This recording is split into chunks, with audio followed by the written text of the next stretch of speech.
bénisse tout ce qui est là en train de nous suivre en ce moment. Et que Dieu bénisse tous ceux qui nous suivront plus tard. Que Dieu bénisse également tous les bien-aimés membres de l'école de la sagesse.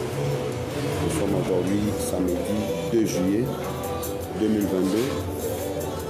Je ne saurais pas être pendant longtemps avec vous, comme d'habitude, par rapport au programme du DEL de notre cher Père et Maître, le prophète Kiala. Il y a une réunion tout à l'heure, donc je suis obligé de participer à la réunion par rapport au programme de ses obsèques. Mais je crois que la mort n'arrête pas l'amour. Comme dit la Bible, comme disent les Écritures, la mort n'arrête pas non plus l'évangile. Les messagers peuvent mourir, mais l'évangile ne meurt pas. La parole ne meurt pas. Donc, nous continuons à parler, nous continuons à présenter l'évangile, la parole de Dieu, comme nous avons toujours l'habitude de le faire. Et je crois qu'une manière pour nous de nous souvenir de lui, c'est aussi penser aux différentes prédications, aux différents enseignements qu'il a donnés. Aujourd'hui, je vais parler sur le calendrier prophétique. C'est l'un des prédicateurs qui ont beaucoup parlé sur le calendrier prophétique. Donc je crois que nous allons passer des bons moments. Seigneur, merci pour ta grâce. Merci pour les temps que tu nous donnes. Conduis-nous, Seigneur, Père de gloire, dans ton amour, dans ta bonté, dans ta fidélité. Voilà tous les temps que nous serons là en train de partager ta parole. Nous voulons que ta présence soit au milieu de nous. Nous voulons que ta puissance nous accompagne. Nous voulons que la vie soit transmise au moyen de cette parole. Seigneur, bénis tous ceux qui suivent de loin. Bénis tous ceux qui se sont approchés. Que ta grâce, ta paix, ta faveur soit sur nous. Oh Seigneur, je prie pour que tu sois la consolation de tous ceux qui ont les cœurs brisés, cause de cette nouvelle de la mort de notre frère, Père et Maître. Que ta paix, ta grâce puisse se réunir au milieu de nous. Au nom de Jésus, nous avons ainsi prié. Amen. Très bien, que Dieu vous bénisse. Nous sommes là en train d'écouter un cantique qui annonce notre campagne d'évangélisation qui aura lieu la semaine prochaine, donc déjà le vendredi, presque dans 6 jours. Nous serons ensemble ici à Kinshasa pour une grande campagne d'évangélisation. J'ai béni tous ceux qui ont déjà pris la décision de venir. C'est une grande rencontre, un grand événement pour la gloire du Seigneur qui réunira beaucoup de gens. Je suis en train d'inviter tous ceux qui ont des problèmes, même si vous êtes loin, je vous assure, j'engage mon Dieu, approchez, le Seigneur est capable de vous donner la vie, la solution, le salut, la bénédiction. Donc vous êtes préoccupés, vous êtes attaqués par des esprits, par une maladie, n'hésitez pas à vous approcher, parce que quand la parole est prêchée dans cette dimension, la vie, la grâce est déversée, la puissance de Dieu transforme les gens. Donc venez profiter de cette situation pour vivre une transformation, vivre une restauration et témoigner la main de Dieu. Le thème de cette campagne, c'est un homme qui sauva toute une ville. Nous allons décortiquer beaucoup de choses. Je suis en train de voir beaucoup de choses quand j'ouvre la Bible, quand je lis. Je suis en train de découvrir beaucoup de choses sur ce thème. Je sais que le Seigneur nous bénira énormément. Donc voilà, le programme, c'est le 8 juillet 2022, de 14h à 19h juste. Merci bien. Que Dieu soit loué. Alors ce matin, nous allons parler sur les calendriers prophétiques. Nous allons prendre un maximum 30 minutes pour échanger sur les calendriers prophétiques. Nous avons 2 mots à l'intérieur, calendrier et les prophétiques. Vous savez déjà, quand on dit prophétique, on fait allusion à l'éclairage. Je crois que j'avais expliqué les mots prophétie la fois passée. Donc, il y a des racines là-bas. Prophète veut dire éclairer. Donc, quand on dit calendrier prophétique, c'est dans le sens d'une calendrier qui est clair. Et il faut voir là aussi la notion des choses qui arriveront. Donc, un plan, un programme. Et généralement, dans la Bible, quand nous parlons du calendrier prophétique, nous voyons le plan de Dieu sur l'humanité. Le plan de Dieu sur l'humanité, Dieu avait un plan. Dieu avait un projet sur l'humanité. Alors, si vous allez dans les différentes définitions ou explications du mot calendrier, vous pouvez noter 2 grandes explications, des explications majeures. La première explication, c'est que le calendrier, on peut présenter le calendrier comme une grille de temps où l'on décrit les jours, les semaines, les années. Donc, comme un plan. une grille dans laquelle on décrit les jours, les semaines, les mois et même les années aussi. Un calendrier, on peut concevoir un calendrier en ce sens. Mais une deuxième définition, un calendrier peut aussi être compris comme un programme, un plan d'action. Ça c'est très important parce que moi j'ai toujours insisté sur la compréhension des mots, la sémiologie, c'est tellement important. Comprendre l'essence du mot avant de l'interpréter. Parce qu'il y a des prédicateurs qui interprètent sans pour autant comprendre l'essence du mot. Et évidemment, cela requiert beaucoup de recherches. Parce que quand on connaît l'essence d'un mot, on peut également donner une bonne explication. Donc, la deuxième définition du mot calendrier, le mot calendrier peut aussi être compris comme un programme, un plan. C'est ainsi que vous avez dans les langages courants, par exemple, calendrier scolaire. Donc, quand on dit calendrier scolaire, c'est-à-dire on parle d'un plan ou d'un programme qui sera exécuté durant cette année-là. Vous avez parfois calendrier électoral. Donc quand on dit calendrier électoral, on décrit les événements et les temps. Voilà. L'élément majeur là-bas, c'est que dans un calendrier comme programme, on décrit les événements, on décrit également les temps pendant lesquels ces événements s'accompliront. Donc, ici, nous sommes dans les calendriers prophétiques. Dans les calendriers prophétiques, il y a la description des événements prophétiques et la description des temps dans lesquels chaque événement va s'accomplir. C'est ça la grande difficulté de plusieurs prédicateurs. Vous pouvez énumérer les événements, oui, mais maintenant décrivez que tel événement s'accomplirait dans tel temps. Il y a à boire et à manger. Donc, les calendriers prophétiques, retenez, pour ceux qui vont travailler sur les calendriers prophétiques, retenez que dans les calendriers prophétiques, on décrit les événements prévus par Dieu et on décrit également, ou nous décrivons, le temps de l'accomplissement de chaque événement. Donc, tout prédicateur doit le savoir et tout enfant de Dieu doit savoir ça. Dieu prévoit toujours des événements dans nos vies et Dieu prévoit également un temps où il va accomplir chaque événement dans nos vies. C'est pourquoi il ne faut pas anticiper les choses. Il ne faut pas bousculer Dieu. Dieu a un plan prévu pour nous et Dieu prévoit accomplir chaque événement. Nous avons tous des promesses. Ça, je descends d'abord dans la vie pratique, dans la vie actuelle. J'aimerais atropoliser les messages et puis je vais revenir dans la dimension de la révélation. Pour chacun de nous, il y a un plan. Pour chacun de nous, il y a un programme que Dieu prévoit. Mais vous devez savoir que chaque chose s'accomplit à un temps. C'est ça le calendrier prophétique de Dieu. C'est ça le calendrier. J'aimerais que nous puissions comprendre que le calendrier prophétique, ce n'est pas seulement pour Israël. Ce n'est pas seulement voir calendrier prophétique dans le sens d'Israël, mais nous devons actualiser les messages.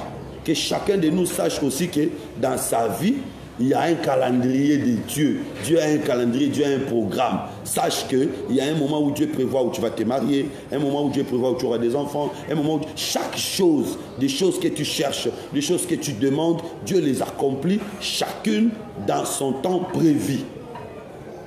Ça c'est important. Donc c'est ça l'explication littéraire que nous pouvons avoir sur les calendriers prophétiques. Shalom tous les bien-aimés, shalom tous les saints, que le Seigneur vous bénisse.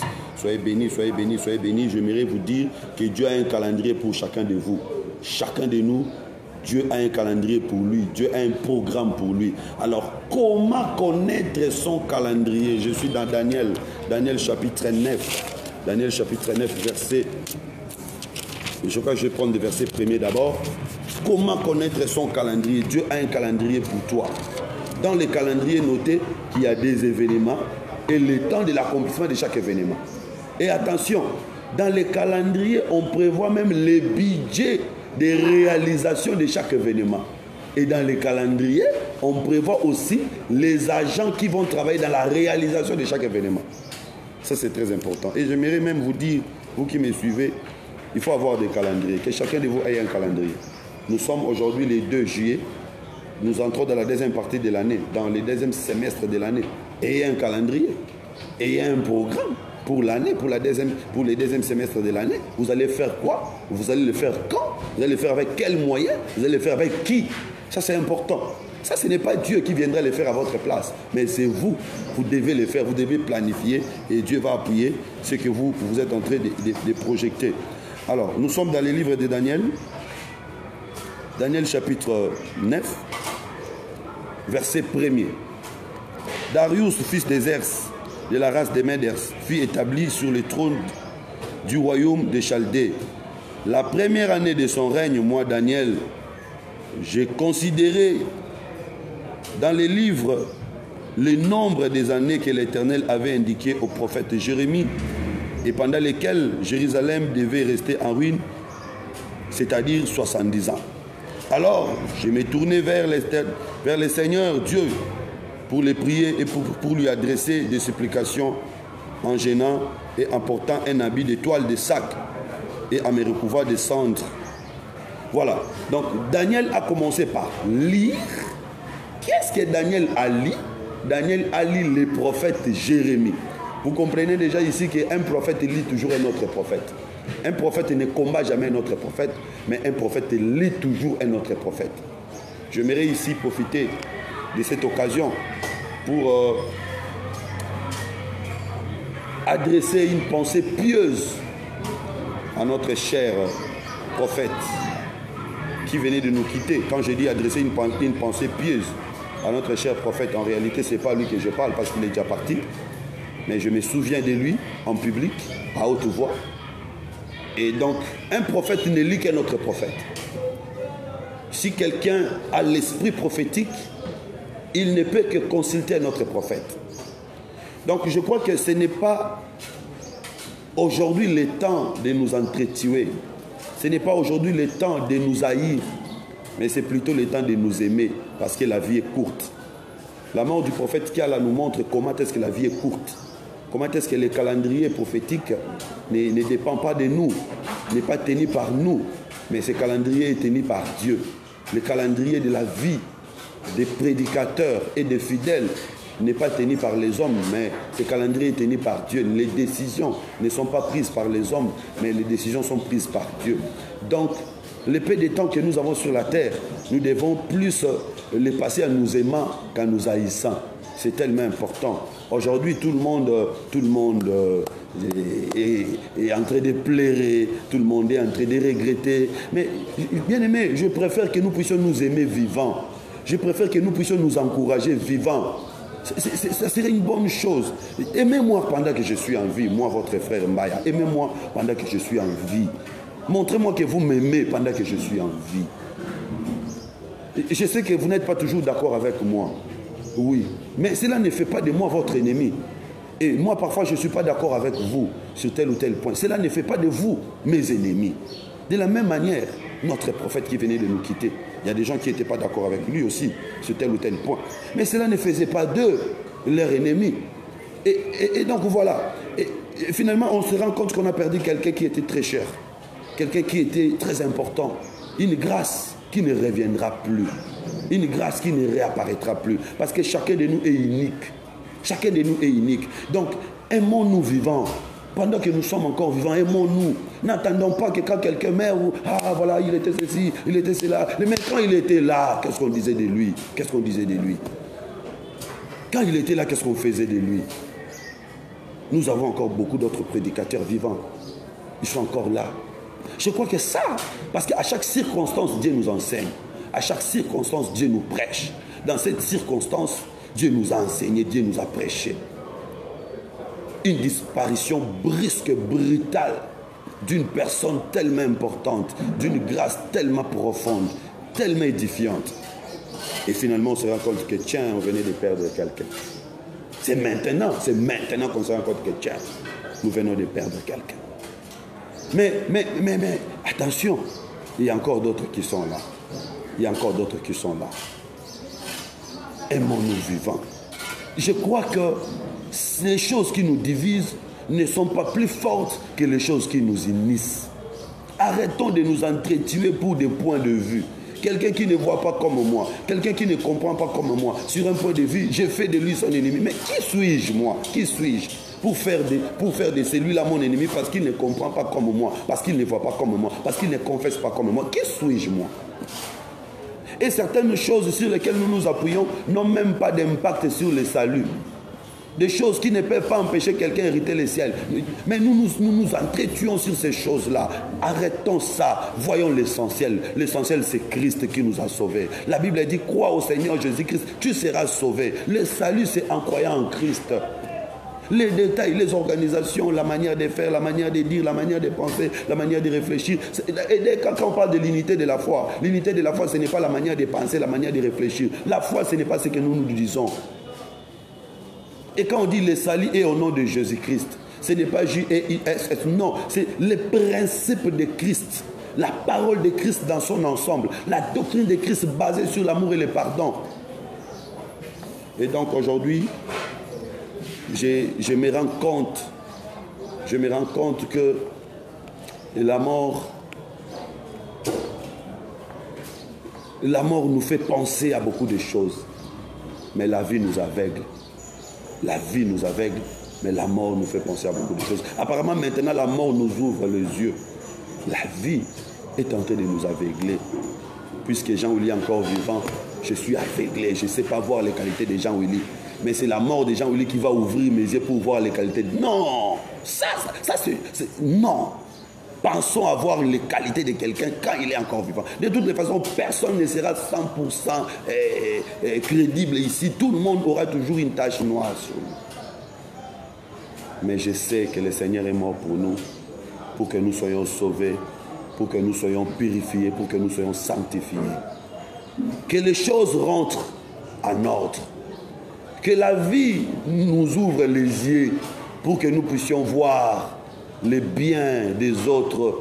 Et si je constate une faute, une erreur à mon frère, je l'appelle. Mon frère, je constate que tu fais ceci. Moi, je pense que ce n'est pas correct par rapport à la parole. Et je l'écoute aussi. Parce qu'il ne faut pas avoir la prétention de tout connaître. Il ne faut pas avoir la prétention de connaître. Bien aimé, qui te dit que c'est que toi tu connais, c'est vrai? Qui te dit ça? C'est seulement ta propre conviction. À part ça, rien du tout.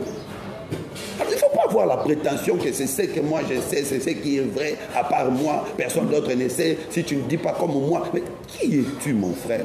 Qui es-tu? La Bible n'a pas été écrite dans ton village. Quand on avait écrit la Bible, tu n'étais même pas là. Si on te pose la question, cette Bible a été écrite en quelle année? Tu ne sais pas. Cette Bible a été écrite par qui? Tu ne sais pas. Cette Bible a été écrite dans quelles circonstances? Tu ne sais pas. Donc tu l'as rencontrée en cours de route. Tu la lis, tu la prêches à la manière dont tu comprends, à la petite dimension que tu comprends. Mais cela ne fait pas de toi policier sur les autres. Chacun de nous a reçu une petite grâce. J'aimerais que la vie que nous avons puisse nous ouvrir les yeux pour que nous puissions voir la grâce qui est dans l'autre. Et que l'amour de Christ puisse fermer nos yeux sur les erreurs des autres. Parce que quand on aime quelqu'un, la Bible dit l'amour couvre une multitude de péchés. Quand il y a l'amour, l'amour ferme les yeux sur le mal, l'amour ouvre les yeux sur le côté positif. Nous sommes appelés à avancer, nous sommes appelés à aller loin et nous sommes appelés à nous soutenir. Non pas nous soutenir dans le mal, mais nous aider à avancer. Parce que les soldats qui vont en guerre se soutiennent. Quand l'un d'eux a reçu une balle, on ne l'abandonne pas en cours de route, on les soutient, on l'aide à avancer. Aidons-nous à avancer. Mes chers bien-aimés, moi personnellement je vous aime, personnellement je vous considère. Je considère que vous êtes des personnes pour qui le Seigneur a versé son sang. Je considère que la vie que le Seigneur nous donne est plus précieuse. Je considère que ça ne sert à rien que nous puissions nous entretuer, ça ne sert à rien que nous puissions nous haïr. Ce que je connais pour la gloire de Dieu. Ce que je ne connais pas pour la gloire de Dieu. Moi, j'ai toujours dit, moi, je pars trop loin. J'ai dit même des prédicateurs qui ne sont pas dans cet évangile que moi, je suis en train de prêcher, j'ai beaucoup de respect à leur égard. Je ne dirai jamais que celui-là ira en enfer. Je ne dirai jamais que celui-là, c'est un pécheur, que moi qui suis saint. Comment suis-je devenu saint? C'est par la grâce de Dieu. Je ne dirai pas que je suis devenu saint parce que je crains Dieu, parce qu'au fond de moi, il y a aussi le mal. La nature humaine, la nature adamique est toujours penchée vers le mal. C'est par la grâce de Dieu que nous sommes sauvés. Mon message de ce matin, c'est aimons-nous vivants. Que la vie nous ouvre les yeux, afin que nous puissions voir les bons côtés des gens. N'attendons pas que la mort vienne nous ouvrir les yeux. N'attendons pas que la mort vienne nous ouvrir les yeux pour que nous puissions nous intéresser à ceux qui font de bonnes choses, pour que nous puissions nous intéresser aux héros qui sont au milieu de nous. Nous attendons seulement qu'ils meurent. Intéressons-nous aux héros que Dieu nous a donnés pendant qu'ils sont encore en vie. Nous avons beaucoup de prédicateurs qui font des travaux excellents. Des beaux travaux ici, des gens qui travaillent pour le Seigneur, des gens qui se sacrifient pour le Seigneur. Et quand je vois mon frère en train de faire quelque chose pour le Seigneur, je l'encourage. Ici, les gens ont tendance, quand tu fais quelque chose, ils ne vont pas t'encourager, mais ils vont chercher les erreurs qu'ils vont trouver là pour te condamner. Nous sommes en train de faire une campagne. Au lieu même de nous encourager, mes fils et frères, nous prions pour vous. Non, non, non. Non, il ne fallait pas. Non, non. N'ayons pas cette habitude-là. N'ayons pas cette habitude-là. Alors, calendrier prophétique, les prophètes qui sont là, et parmi les gens qui ont prêché le calendrier prophétique, et je vais avouer que beaucoup de choses que je prêche sur le calendrier prophétique, je les ai aussi, j'ai aussi été inspiré, j'allais dire, par certaines prédications du prophète Cal. Alors, j'étais en train de dire que calendrier, c'est un plan, un programme dans lequel on décrit les activités qu'on va accomplir, on donne les temps de l'accomplissement de chaque activité et on donne aussi les moyens qu'on mettra en jeu pour accomplir chaque activité. Trésor, tu sais que je suis en train de travailler. Frère Trésor, tu sais que je suis en train de travailler. Donc, on décrit les activités qu'on va accomplir chaque temps et puis on décrit aussi les moyens qu'on mettra en œuvre pour accomplir chaque activité. Maintenant, dans le cadre de Dieu, en créant l'humanité, Dieu avait un plan. Dieu avait un programme. C'est comme ça, si vous allez chez Pierre, Pierre va nous dire que l'agneau a été immolé avant même la fondation du monde. Oh là là. Mais comment? Il dit, l'agneau a été préparé. Il faut que je corrige ça. Ça c'est bien. L'agneau a été préparé avant même la fondation du monde. Donc si l'agneau a été préparé avant même la fondation du monde, c'est que Dieu savait qu'il y aura les péchés. Dieu savait qu'il y aura les péchés. Et donc Dieu avait préparé l'agneau qui pardonnera les péchés. C'est ce qui nous pousse à dire que Dieu avait un programme, Dieu avait un plan avant même la fondation du monde. Donc en fondant le monde, Dieu avait un calendrier. Dieu savait que tel événement s'accomplirait dans tel temps, tel autre événement s'accomplirait dans tel temps, tel autre événement s'accomplirait dans tel temps. Dieu avait même disposé les acteurs qui accompliront chaque événement. Et dans cette disposition, Dieu savait aussi que les diables existeraient. Ça, c'est dans les calendriers de Dieu. C'est comme ça que je vais te dire, mon frère, toi qui me suis, ma soeur, toi qui me suis, l'agneau a été préparé avant même la fondation du monde. Donc, avant que tu naisses, Dieu avait déjà préparé une solution. Parce que l'agneau, c'est la solution. L'agneau, c'est la solution à tous les problèmes. Avant que tu naisses, Dieu avait préparé déjà un agneau, oh gloire au Seigneur. Pas deux agneaux, pas trois agneaux. Un seul agneau préparé pour le salut de tout le monde. Écoutez, je vais vous amener quelque part. David commet les péchés en prenant la femme d'Iri. Parce que David avait commis double péché. David prend la femme d'Iri. Et vous savez, en Israël, selon Lévitique chapitre 21, si quelqu'un prend la femme de son prochain et qu'on les surprend, et l'homme et la femme doivent être mis à mort. Donc les péchés que David avait commis devaient entraîner la mort et de David et de Bathsheba. Mais le problème c'était quoi? Si Bathsheba n'était pas tombée enceinte, il n'y aurait pas de problème. Mais le problème, c'est que Bathsheba est tombée enceinte. Alors, mais David cherche la solution. Où se trouve la solution? David dit non, la solution, c'est que je fasse revenir Iri. Comme ça, Iri va toucher à sa femme et la grossesse appartiendra à Iri. Comme ça, moi, je n'aurai pas de problème. Mais Iri revient, Iri refuse de toucher à la femme. Ah, mais qui est Iri? Pourquoi Iri refuse de toucher à la femme? Et donc, David comprend que la solution, c'est que Iri doit mourir. La mort d'Iri, c'est pour épargner David, c'est pour que David ne meure pas. Attention, je sais que nous avons toujours prêché Iri, comme Jésus, David, comme Dieu lui-même qui avait pris la femme de son serviteur. Mais aujourd'hui, je quitte là parce que l'évangile que moi je prêche, c'est un évangile qui a plusieurs dimensions. Je quitte là, je ne suis pas là-bas. Ça, vous savez déjà. Je vais vous révéler une nouvelle couleur. Une nouvelle dimension. Allez, je dis. Donc, la mort d'Iri, c'est pour que David ne meure pas. Ça, c'est très important. Mais qui est David? David, c'est celui qui a pris la femme de quelqu'un d'autre. Et curieusement, il prend la femme d'Iri. Donc, Iri va mourir pour sa propre femme. Ici, je vais dire que David, c'est Adam. Comment? Mais posez-moi cette question, comment? Parce que dans la Bible, une femme, c'est aussi un arbre. Psaume 128. Une femme, c'est aussi un arbre. Donc, prendre la femme de son prochain, c'est aussi toucher au fruit d'un arbre de ton prochain. C'est-à-dire que David avait touché le fruit d'un arbre qui ne l'appartenait pas. C'est ça Adam qui a touché le fruit qui ne l'appartenait pas dans les jardins d'Éden. Et il devait mourir. Mais pour qu'il ne meure pas, le propriétaire de l'arbre doit mourir lui-même. Donc Dieu a accepté de mourir lui-même pour que nous ne puissions pas mourir. Ça, c'est tellement important. Ça, c'est tellement merveilleux. Alors, vous remarquez que Iri représente le Seigneur Jésus-Christ. Voilà pourquoi quand il vient, lui, il ne touche pas la femme. Alors que David avait touché à la femme. Vous pouvez rapidement aller comprendre que dans une autre dimension, la femme, c'est aussi l'image de la faiblesse. C'est aussi l'image de la chair.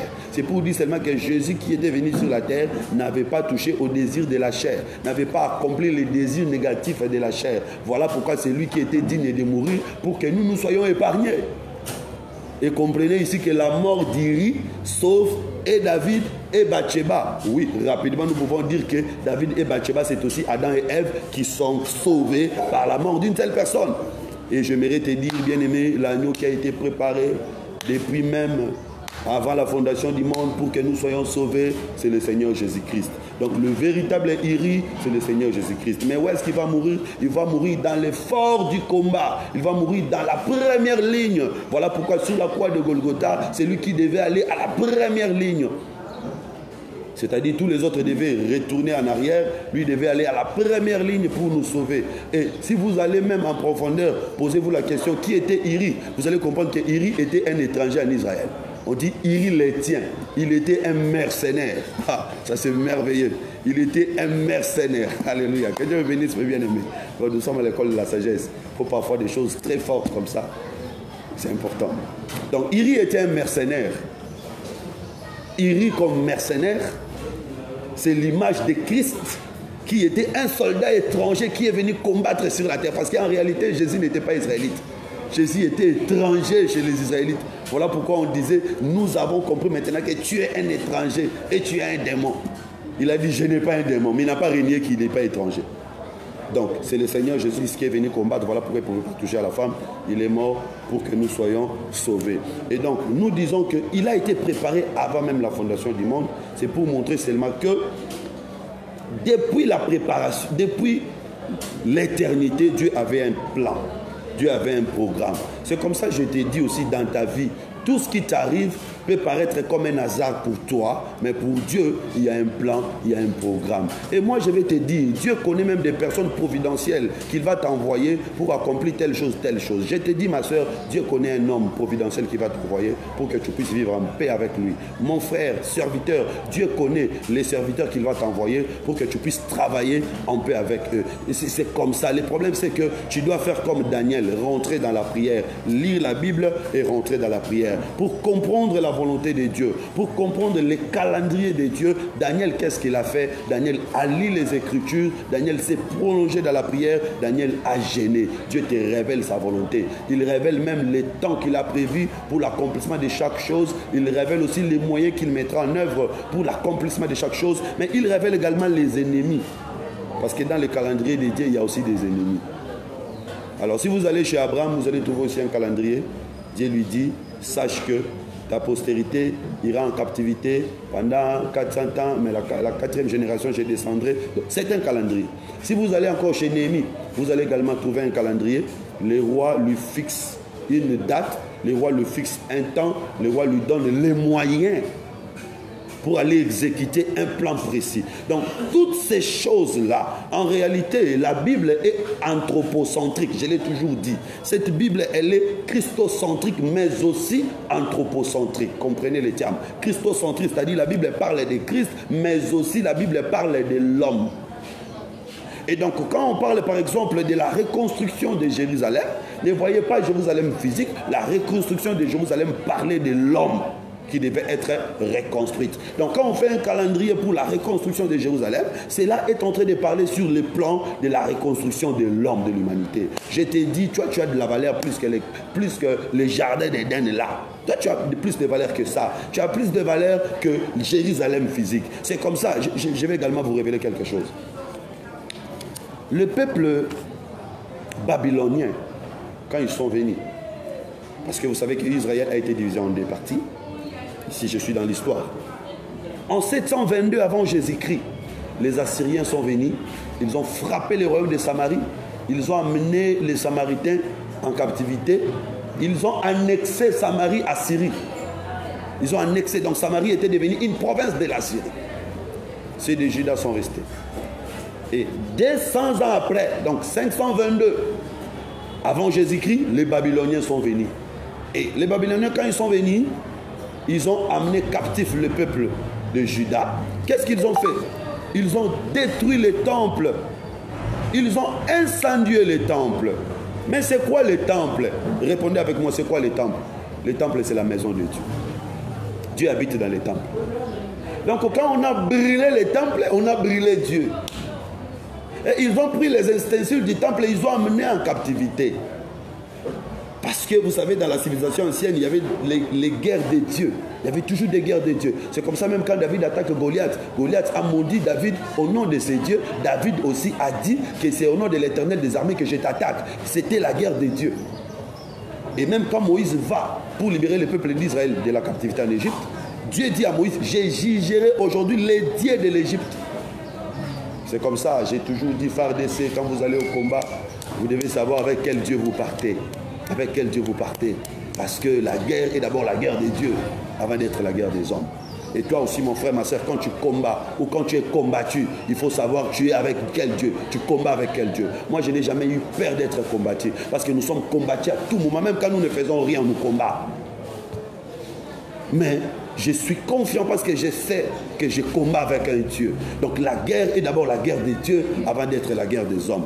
Et donc les enfants d'Israël, c'est des Babyloniens, quand ils sont amenés en captivité, quand ils ont été amenés à Babylone en déportation, leur Dieu, les temples brûlés, pour les Babyloniens, ils se sont dit, nous avons arrêté leur Dieu. Nous avons amené leur Dieu en captivité. Donc le fait de prendre les ustensiles là, amenés en captivité, pour eux, ils ont pris Dieu, ils ont amené en captivité. Le fait de brûler les temples, pour eux, ils ont brûlé Dieu. Donc ils ont vaincu Dieu. Ce n'est pas pour rien qu'ils sont allés attaquer les temples. Pour eux, ils ont brûlé Dieu, ils ont vaincu Dieu. Et c'est comme ça le peuple est resté sans force. Ils ont amené le peuple en captivité. Mais ils ont été surpris. Un jour, pendant que Belchassar utilisait les coupes, les ustensiles du temple, il l'utilisait pour la prostitution. La Bible dit, un doigt apparut et écrivit sur le mur. C'était le doigt de qui? Le doigt de l'Éternel qu'ils avaient brûlé. Ces jours-là, ils ont compris que Dieu, on ne le brûle pas, parce que Dieu n'habite pas dans la maison construite par les hommes, mais Dieu habite dans l'homme. Donc pour comprendre que le temple qui était sacré, c'était pas le temple physique, c'était l'homme. Mais pourquoi Dieu voulait que son temple soit si sacré? Parce que Dieu voulait qu'on ne profane pas les temples, qu'on ne touche pas les temples. Tout ce que Dieu disait là, en réalité, Dieu ne parlait pas de la maison, mais Dieu parlait de l'homme. C'est comme ça que je vous dis que la Bible est anthropocentrique. Quand Jésus vient, Jésus le confirme. Il présente les temples comme son corps, et l'apôtre Paul présente les temples comme les corps des croyants. Ah, donc nous pouvons comprendre que quand on a brûlé les temples, en réalité, c'était l'homme qu'on a brûlé. C'était Israël qu'on a brûlé. Quand on a marché sur les temples, en réalité, c'était Israël, sur Israël qu'on a marché. Très bien. Donc, le plan de la restauration du temple, le plan de la restauration de Jérusalem est un plan qui parle de la restauration de l'homme. Donc les calendriers prophétiques, c'est pour la restauration de l'homme. Et vous allez trouver là-bas beaucoup de choses dans la Bible. Et même si vous lisez Jésus, quand il donne une parabole des vignerons, il montre que quelqu'un avait donné la vigne à des vignerons. Il est parti et il a envoyé des gens, des envoyés pour recevoir les fruits. Mais les vignerons n'étaient toujours pas en mesure de donner les produits. Et enfin, il envoie son fils. Le fils vient, on ne lui donne pas de bons résultats, on le tue même. Alors qu'est-ce qu'il fera? Il va envoyer maintenant ses troupes qui vont détruire les vignerons et qui donneront la vigne à d'autres personnes qui en produiront du fruit. C'est aussi un calendrier. C'est aussi un calendrier. Là, je vais descendre d'abord dans la dimension évangélique pour te parler, mon frère, ma soeur, vous qui me suivez. Vous devez savoir que quand Dieu vous donne une responsabilité, quand Dieu vous donne une mission, vous devez emporter des fruits. Responsabilité, je commence par le souffle de vie. C'est une responsabilité. Le fait que tu es vivant, tu es responsable. Responsable de gérer même la nature. Parce que l'homme, Dieu avait créé l'homme. Je vais en parler parce que je suis en train d'aller du coq à l'âne, je touche un peu tout. Dieu a créé l'homme. Il lui a donné la responsabilité de protéger la nature. Donc quand Dieu te donne la vie, c'est une responsabilité. C'est aussi comme une vigne qu'il te donne. Tu dois emporter des fruits, tu dois lui rendre compte.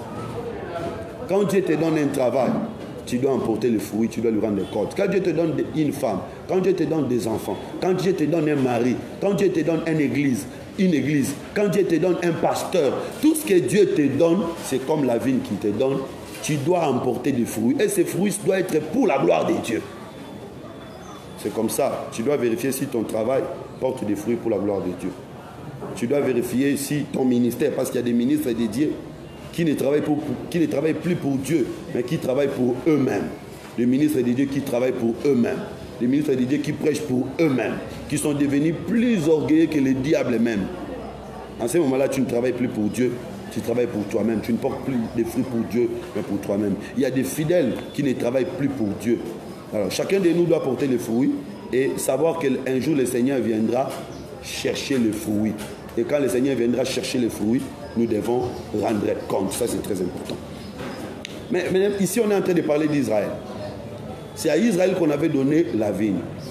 Et si vous rentrez dans Juge chapitre 9, la vigne représente la royauté. Les arbres sont allés chercher un arbre pour régner sur eux, sont allés chez la vigne. La vigne représente la royauté.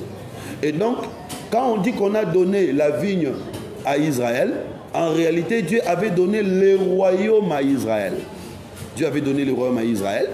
Et donc, le royaume que Dieu avait donné à Israël, c'est par la loi que Dieu avait donnée, par les sacerdoces que Dieu avait donné. Ça, c'est très important. Bien aimé, vous devez savoir que quand Dieu vous donne la parole, dans la parole, il y a la royauté. C'est comme ça, les peuples d'Israël ont campé à Élim. Qu'est-ce qu'il y avait à Élim? 12 sources d'eau, 70 palmiers. C'est très important. Le nombre 12 parle de la doctrine. Et le nombre 70 parle de la royauté. Vous savez, le roi par excellence David était mort à 70 ans. Donc, 70 parle de la royauté et 12 parle de la doctrine. Là où il y a la doctrine, il y a aussi l'autorité, il y a la royauté. Donc, Dieu les a donné la loi et cette loi marchait avec l'autorité. Mais quand ils n'ont pas obéi à la loi, Dieu a retiré et la loi, Dieu a retiré et l'autorité et Dieu a donné à un autre peuple. Alors, tout ça, ça fait partie du calendrier prophétique. Et ce matin, j'aimerais vous parler de ces choses dans la vie du sacrificateur Élie. Je sais que j'ai presque épuisé déjà mon temps. Je vais terminer dans 10 minutes. Mais des choses que je vais vous dire sont tellement importantes et tellement fortes. J'aimerais que vous puissiez me suivre avec beaucoup d'attention. Tout ce que j'ai dit là, calendrier prophétique, je vais les résumer dans la vie du sacrificateur Élie et dans toute sa famille. Que Dieu bénisse tous les bien-aimés, que Dieu bénisse l'école de la sagesse. Je suis en train de me souvenir encore de notre bien-aimé disparu, le prophète Kala. Et cette occasion, j'insiste sur ça, me pousse à vous dire, mes chers bien-aimés, à les répéter encore, permettez, acceptez que je puisse les répéter. Aimons-nous vivants. Aimons-nous pendant que nous sommes en vie. Supportons-nous les uns les autres pendant que nous sommes en vie. Même si tu ne crois pas comme moi sur tel ou tel point, cela ne fait pas de moi ton ennemi. Déjà le fait que moi je crois que Christ est mort et ressuscité pour nous, Mais nous sommes déjà dans les bons ensemble. Je crois aussi que le Seigneur est parti, reviendra nous prendre. Je crois en l'enlèvement. Je crois à la résurrection des morts. Je crois au baptême au nom de Jésus. Je crois au règne millénaire. Je crois à l'éternité. Je crois à la doctrine des apôtres. Et mais s'il y a des avis contraires, ne nous entretuons pas. Ne faisons pas la course. Personne ne prendra la place de l'autre. Je vous dis la vérité. Le prophète Caleb est parti. Personne ne prendra sa place. Je ne sais pas si je vais essayer de parler comme Caleb. Je ne saurais pas. Bandeko. Je ne saurais pas. La manière dont il prêchait, la manière dont il décortiquait les choses, je ne saurais pas. Et je vous dis, le jour où moi je mourrai aussi, personne ne prendra ma place. Personne ne prendra ma place. Toi aussi, personne ne prendra ta place. Donc chacun est unique. Dieu a créé chacun avec une certaine originalité. Et donc, toute personne est une grâce. Toute personne est un don à conserver, à protéger. La vie humaine, elle est sacrée. Défendons la vie, protégeons la vie et défendons ceux qui ont des grâces de Dieu. Aimons-nous vivants, encourageons-nous vivants, soutenons-nous vivants. Mes bien-aimés, aimons-nous vivants, soutenons-nous vivants, encourageons-nous vivants. Quand quelqu'un a une grâce, encouragez-le. N'attendez pas qu'il meure pour voir. Ici, je suis en train de chasser ces démons qui nous aveuglent pendant que nous sommes en vie et qui nous ouvrent les yeux quand nous mourrons. La mort est devenue un produit qui nous ouvre les yeux pour voir les bienfaits d'une personne. Mais pendant qu'il est en vie, la vie est en train de nous aveugler. Non, la vie ne doit pas nous aveugler. La vie doit nous rendre la vue. Ça, c'est très important. Alors, j'insiste sur ça parce que c'est important. Montrez-moi que vous m'aimez pendant que je suis en vie. Dites-moi des bonnes paroles pendant que je suis en vie. Et si j'ai une erreur, reprochez-moi avec amour, avec douceur. Et même si vous me reprochez que je n'entends pas, ne me tuez pas parce que Dieu ne m'a pas tué. Priez pour moi. Si je commets un scandale, appliquez l'écriture. Voilà. Alors, qu'est-ce qui se passe? Nous sommes dans 1 Samuel chapitre 4. Les royaumes d'Israël est géré par un sacrificateur qui s'appelle Élie. Le sacrificateur Élie était à la fois sacrificateur et juge. Ça c'est très important, c'est une dimension qu'il ne faut pas ignorer. Il était à la fois sacrificateur et juge. Je me rends compte que j'ai beaucoup de choses à vous dire, mes chers bien-aimés, mais que le Seigneur nous prête vie. Il y a beaucoup de choses que nous devons partager ensemble. Il était à la fois sacrificateur et juge. Donc, en quelque sorte, il était à la fois sacrificateur et roi.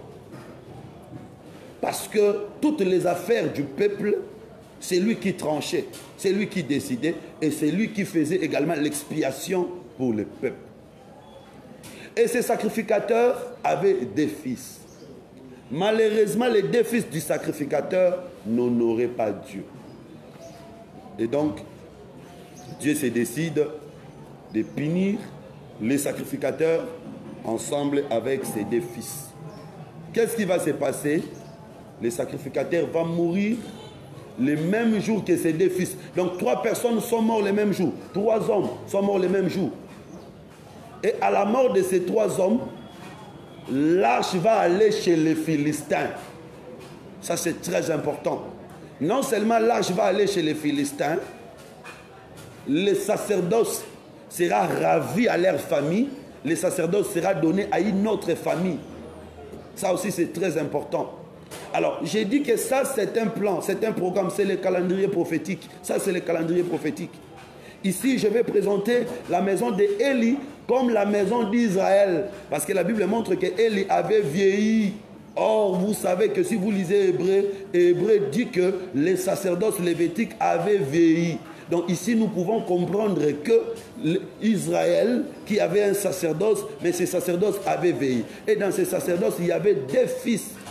Les 2 fils qui ont travaillé dans les sacerdoces lévitiques, c'est les prophètes et les sacrificateurs. Ils ont travaillé. Mais un enfant devait venir, un jeune qui devait venir, Samuel, à la venue de Samuel, les 2 fils d'Élie doivent cesser de travailler et Élie lui-même doit aussi cesser de travailler. Ici, je comprends, à la venue de Jésus, les sacrificateurs, la sacrificature devait prendre fin et puis les prophétiques devaient aussi prendre fin parce que Jésus devait incarner les 2 en lui. C'est comme ça, si vous allez sur la montagne de transfiguration, vous allez voir de l'autre côté Moïse, de l'autre côté Élie. C'est pour montrer seulement que la sacrificature prend fin, les prophétiques prend fin, tout est entré en Jésus.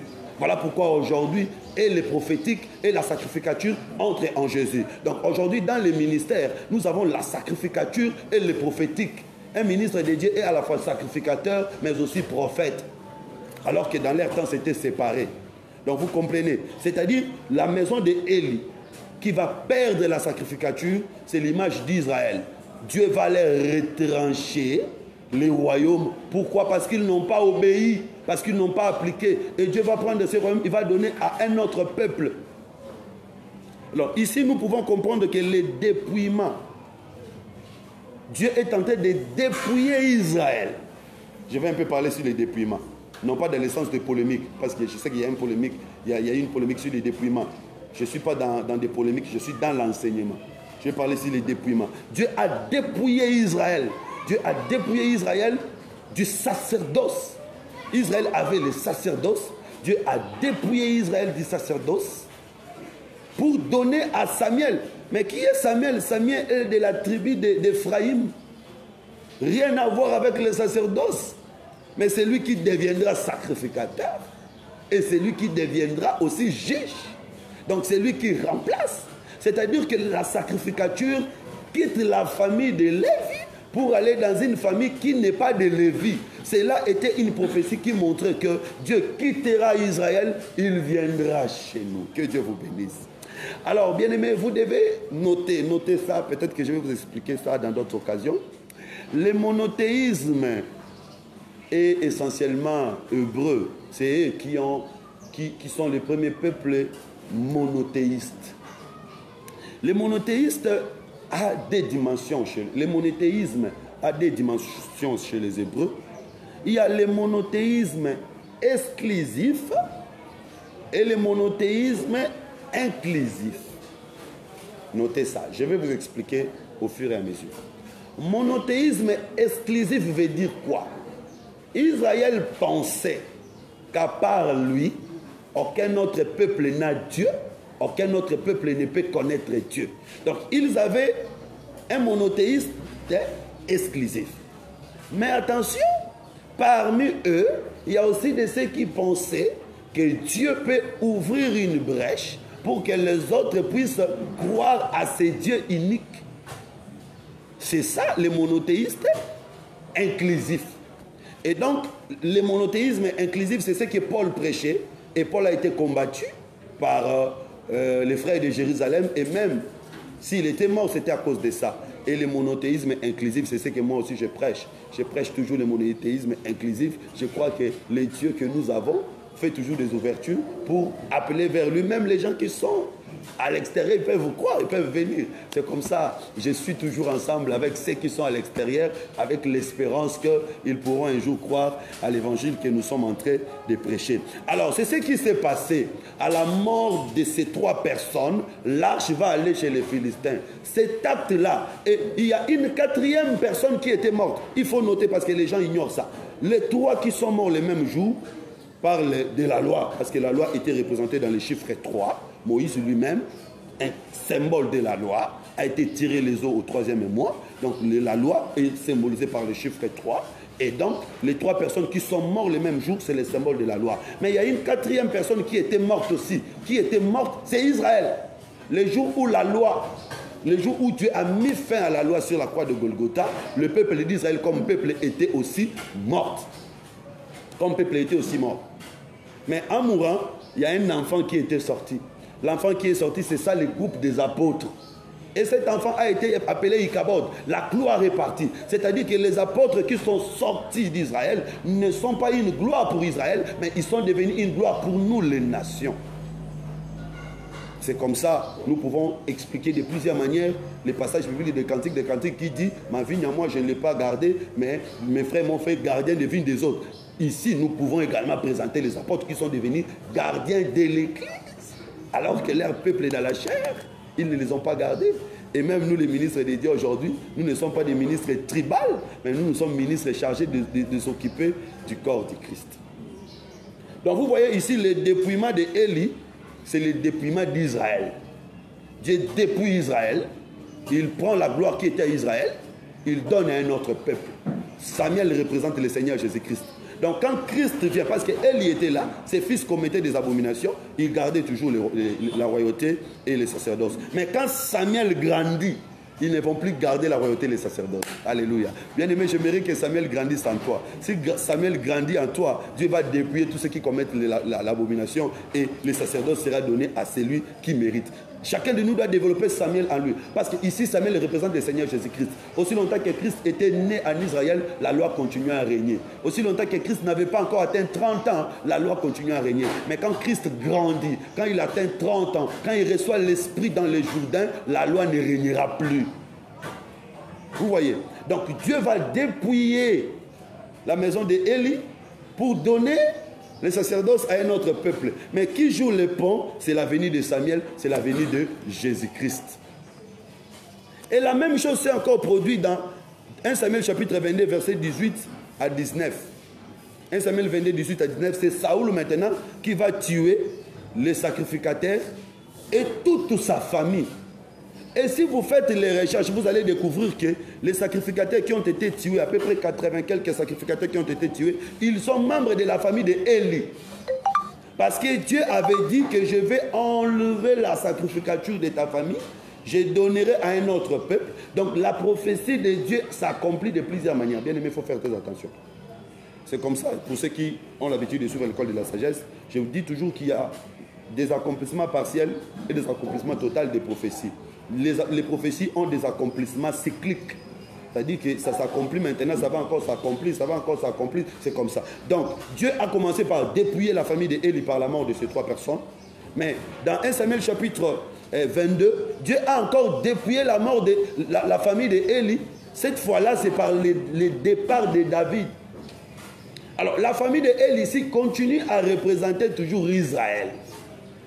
C'est-à-dire, quand Saoul tue les sacrificateurs, qu'est-ce que cela veut dire? Dans ce cadre-là, Saoul lui-même représente le peuple d'Israël. Et tous les Israélites là, ils sont là.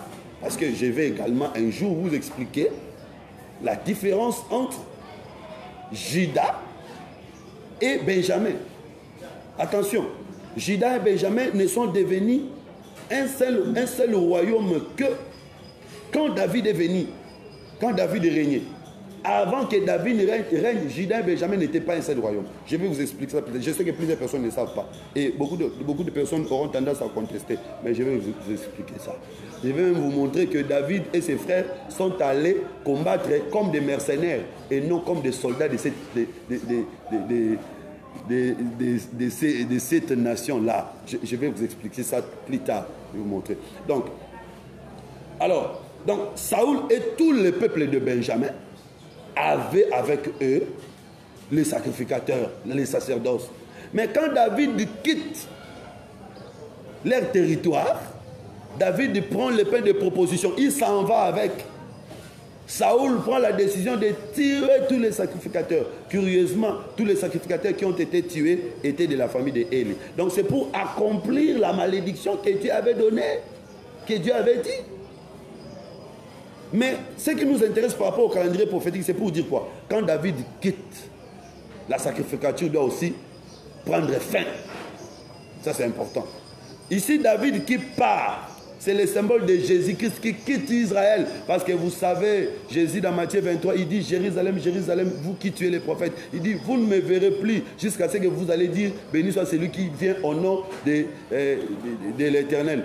Mais quand il dit, vous ne me verrez plus, c'est pour qu'il aille où? Voici votre maison vous sera laissée déserte. C'est pour qu'il aille où? Il est venu chez nous. C'est ça David. Quand David quitte Israël, il va chez un autre peuple. Il va chez une autre nation. Chez eux là-bas, tous les sacrificateurs vont mourir. C'est pour dire qu'aujourd'hui, en Israël, il n'y a plus de sacrificateurs. Tous ces gens-là qui portent de longues robes et de longues barbes ne sont pas considérés comme sacrificateurs devant Dieu. Parce que David a apporté avec lui le pain de proposition. David a apporté avec lui le sacerdoce. Et David, c'est le Seigneur Jésus qui est aujourd'hui chez nous. Donc ça, c'est aussi une autre forme de dépouillement. Ici, on a encore dépouillé Israël. Vous comprenez que le dépouillement d'une personne représente, dans l'ancien temps, ce dépouillement représente le dépouillement de tout un peuple. Donc quand on dépouille Élie, en réalité on est en train de dépouiller Israël du royaume et du sacerdoce. Alors ce que Saoul fait ici, c'est aussi un dépouillement. Il est en train de dépouiller Israël du sacerdoce. Et donc c'est quand David quitte, il vient chez nous, les nations. J'ai dit le véritable David, c'est le Seigneur Jésus-Christ. Il était là-bas avec l'onction royale, mais on ne les reconnaît pas comme roi. On ne l'accepte pas. Voilà pourquoi quand il vient chez nous, chez les gens de rien, nous les reconnaissons, nous l'acceptons. Et la Bible dit, David avait épiré les dettes de ceux qui lui ont suivi. Ceux qui ont suivi David, c'était des gens qui avaient des dettes pour que leurs dettes ne soient plus réclamées. Or, dans la Bible, la dette, c'est un péché. C'est-à-dire que nous, à cause de nos péchés, nous avons accepté de suivre Christ pour que nos péchés soient pardonnés. Et aujourd'hui, nous sommes avec lui, nous marchons avec lui. Nous marchons avec lui. David était en cavale et tous ces gens étaient avec lui. Aujourd'hui, j'ai dit que David, c'est le Seigneur Jésus, que c'est l'image de Christ. Il a à lui l'onction royale, mais il ne règne pas encore. Christ ne règne pas dans ce monde. Le diable est là en train de dominer. Christ est en cavale. Nous sommes avec lui. Nous sommes avec lui parce que nous avons l'espérance que c'est lui qui régnera, c'est lui qui dirigera ce monde. Je t'ai dit, mon frère, ma soeur, accepte de souffrir avec Christ parce que c'est Christ que nous sommes en train de suivre. C'est lui qui a l'onction royale en lui. C'est lui qui dirigera ce monde et nous régnerons avec lui. Voilà pourquoi nous acceptons parfois d'être insultés, d'être humiliés, nous croyons. Donc vous voyez là, c'est un dépouillement d'Israël pour que les nations puissent posséder les royaumes. Et troisième et dernier dépouillement, c'est dans 1 roi chapitre 2, le verset 26. Cette fois-ci, c'est Salomon qui va dépouiller Abiathar. Ces dépouillements, bon, vraiment... Oh là là. Votre terme en bas, on ne prend pas un verset pour en faire... vous savez, les Écritures ont été écrites dans des contextes bien définis. Donc quand on veut prêcher, il faut pas faire dire au texte ce que le texte n'a pas dit. Il ne faut pas faire dire au texte ce que toi tu as envie de dire. Si tu as envie de dire quelque chose, dis-la tout bonnement. Dis ce que tu veux dire. Mais si tu veux parler avec les textes, il faut laisser les textes dire ce qu'il veut dire. Donc le ministre n'est qu'un micro qui fait sortir la voix du texte. Le ministre ne fait pas dire au texte ce que le texte n'a pas dit. Non. Vous voyez. Donc le dépouillement d'Abiathar est prophétique. Le dépouillement d'Abiathar est prophétique. Donc aujourd'hui, si on veut dépouiller un ministre, je ne crois pas qu'on peut dépouiller un ministre. Je ne crois pas. Déjà, je ne crois pas. Un ministre, on ne peut pas le dépouiller. Déjà, je ne crois pas. Ça, nous sommes dans la science, parce qu'ici, c'est l'école. Ici, ce n'est pas l'église. Ici, c'est l'école. On ne peut pas dépouiller un ministre déjà. Mais, on peut se tromper. On peut dire qu'on s'est trompé. Oui, ça, on peut le dire. Je consacre Jérémie. Après un moment, je constate, je me suis trompé. Jérémie n'était pas ministre. J'appelle les autres pour dire qu'en réalité, Jérémie n'était pas ministre. Je me suis trompé. Ça, ce n'est pas un dépouillement. Parce qu'il n'a jamais été ministre. Maintenant, ça ne va pas se passer si facilement comme ça. Vous devez vous repentir, vous qui avez consacré ce Jérémie-là. Parce que vous avez péché. Vous voyez? Alors, qui va faire ça? Celui qui va faire ça, c'est celui qui a la supériorité. Parce qu'il y a des gens qui disent qu'ils savent la doctrine, mais arrêtez, ça pas la doctrine. Celui qui va faire ça, c'est celui qui a la supériorité sur Jérémie. Oui. Mais ce n'est pas un Jérémie comme ça qui va se rassembler avec Bonnie et avec Roger pour venir me dépouiller moi en bas. Non. Non, ça ne va pas se passer comme ça. Les enfants ne peuvent pas dépouiller leur père. Ça n'existe pas. Donc voilà, je ferme la parenthèse. Mais je rentre dans la prophétie parce que moi je suis dans la prophétie. Les dépouillements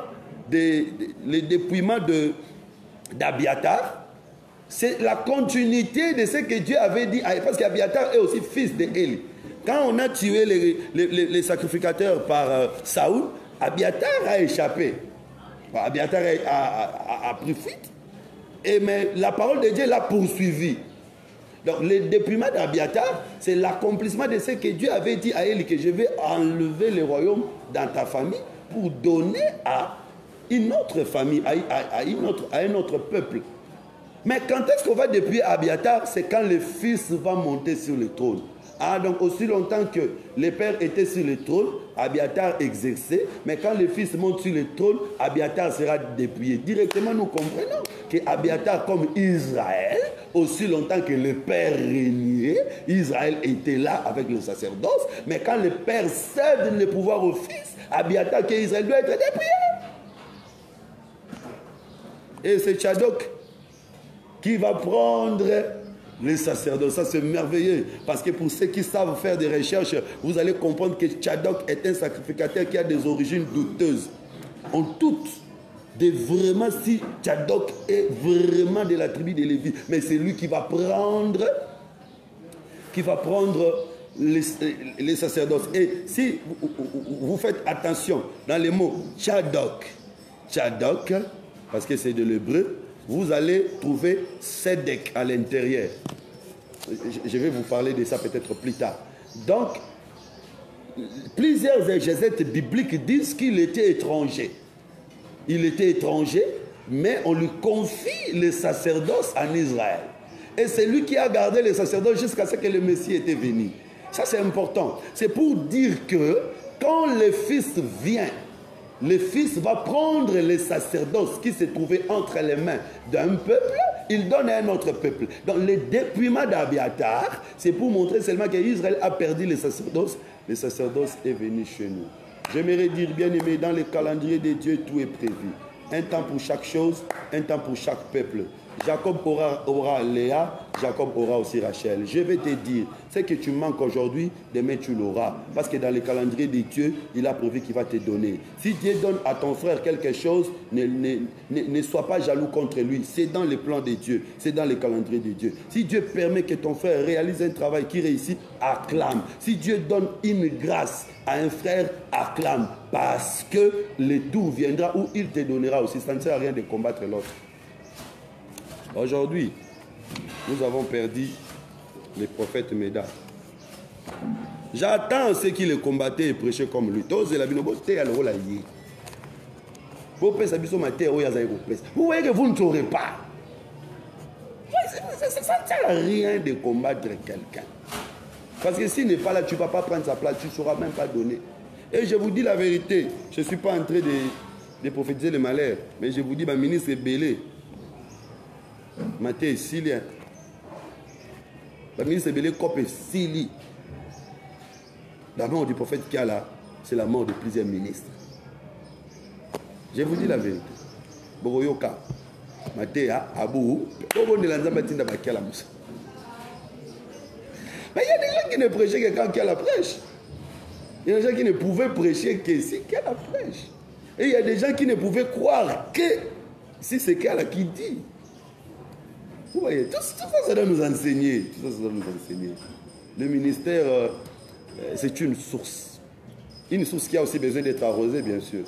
Une source qui a besoin d'être arrosée. Mais une source qui doit faire produire les eaux d'elle-même.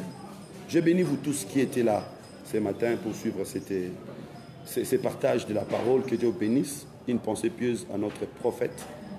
Un maître pour moi. J'ai eu beaucoup de temps d'échanger avec lui. On avait même un projet pour la chaîne télévision, radio, télé, temps d'éclaircissement.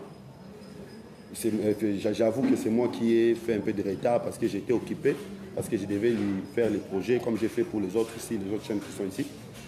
Mais je n'avais pas tout mon temps, alors je lui avais promis que je vais le faire et puis finalement il est parti.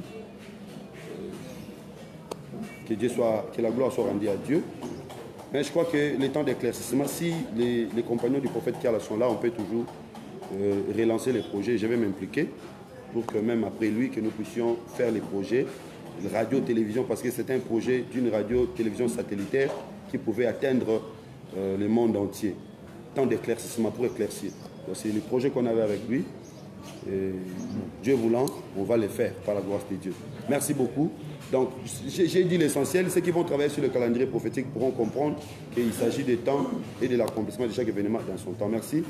Je vais me rendre maintenant à la réunion où on va parler sur le programme des obsèques. N'oubliez pas le 8 juillet, grande campagne d'évangélisation et d'éveil de conscience. Thème, un homme qui sauva toute une ville, ici à Kaouka. Vous êtes à l'étranger, appelez les membres de vos familles pour les envoyer le message afin qu'ils viennent participer. Vous êtes ici à Kinshasa, ne manquez pas cette occasion, une occasion qui vous bénira énormément. Merci, merci. Au revoir.